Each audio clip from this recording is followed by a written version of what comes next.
你哋好，歡迎大家去收睇做 N 的療愈星球頻道，多謝你哋嘅支持、訂閱、收看，希望你哋睇完可以俾個讚好，聽完可以俾個讚好。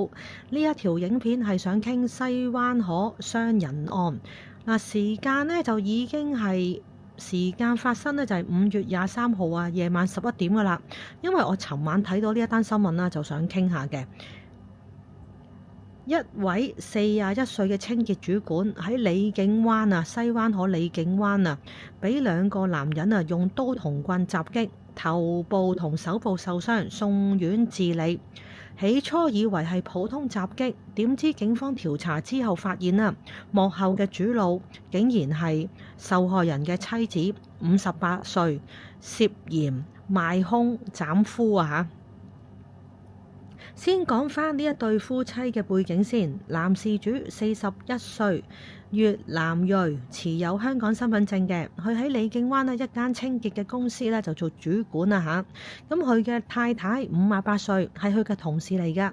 2019年就結婚，到而家2026咧就已經係接近7年啦。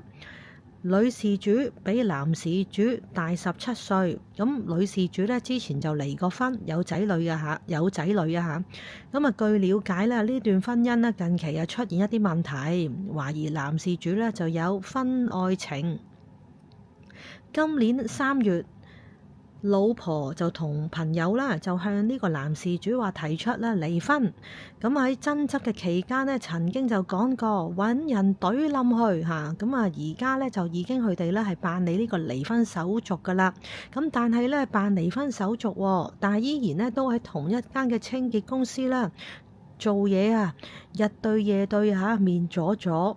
咁案發嘅經過啦，因為咧喺23號嘅11點鐘，男事主咧放工之後咧就陪同一個女事主咧一齊離開，經過李景灣啦嗰陣啦，就突然間俾2個男人襲擊，一個咧就持一把長刀，一個咧就係持木棍，向男事主咧個頭同手咧就攻擊。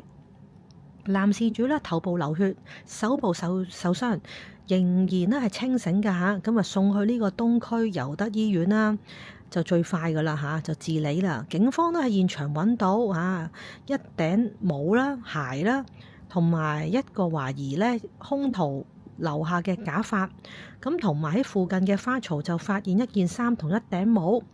2個行兇嘅男子咧就係講越南話㗎嚇。咁我睇完呢一單新聞咧，其實咧有幾個感受，覺得係乜嘢呢？恩愛成恨，真係好恐怖。曾經佢哋係夫妻啦，一齊生活咗7年啦，但係因為咧婚外情啊，離婚，咁竟然呢個太太咧係要買兇斬對方啊！愛變成恨，真係好可怕。年齡嘅差距咧其實唔係問題，但係咧溝通係好緊要。呢一段嘅婚姻咧有成17年嘅年齡嘅差距。結婚嗰陣咧，男咧係34歲啦，女嘅係51歲。年齡嘅差距咧本身都唔係問題，但係如果雙方嘅價值觀或者係個期望唔同，加上有呢個婚外情，就好容易去出事啦。而太太咧賣兇斬人啊，其實解決唔到問題嘅。就算你好憎對方都好，就算對方背叛你，你賣兇斬人，其實唔單止係解決唔到問題，仲會令到去坐監，令到個家庭破碎。其實而家佢哋都搞緊個離婚啦。如果一切咧係跟足呢個法律嘅程序咧，其實唔使搞到咁大件事啦，係咪先？何必呢？最後其實都係想傾下婚姻啦。其實出現問題啦，其實有好多係啊，即係香港地。有離婚啦嚇，分開啦，揾社工啦，揾朋友傾啦。但係我覺得絕對你無端端你買兇斬人喎，大佬。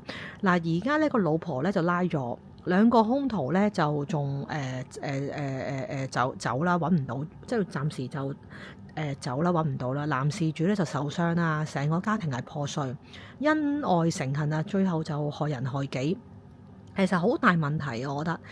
我覺得。如果個清潔主管即係佢老公啦，41歲啦，最後死咗啦，成件事真係好戇居，根本好戇居啊！你買兇殺人呢，你其實係好唔值得呢件事。男事主啦，新聞報道係話佢冇死亡㗎，但佢係頭部同手部受傷啦，呢個係都清醒，但係咧就列咗一個叫做傷人嘅處理啦。就算你人冇死到，成件事已經係離晒譜，係好戇居，即係你為咗呢個感情嘅糾紛咧，就搞到買兇斬人。就算你個結果係點樣都好，做呢樣嘢呢個行動已經係一件好戇居嘅事啊！咁最後啦，都想同大家去傾下啦，係咪真係好戇居啊？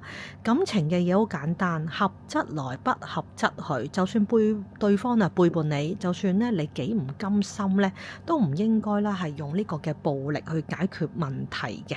為咗一段咧已經玩完嘅感情啦，加上咧就自己一個嘅人生啦，值得咩？係咪先？咁到你哋啦，你哋覺得呢單案最大嘅問題係乜嘢咧？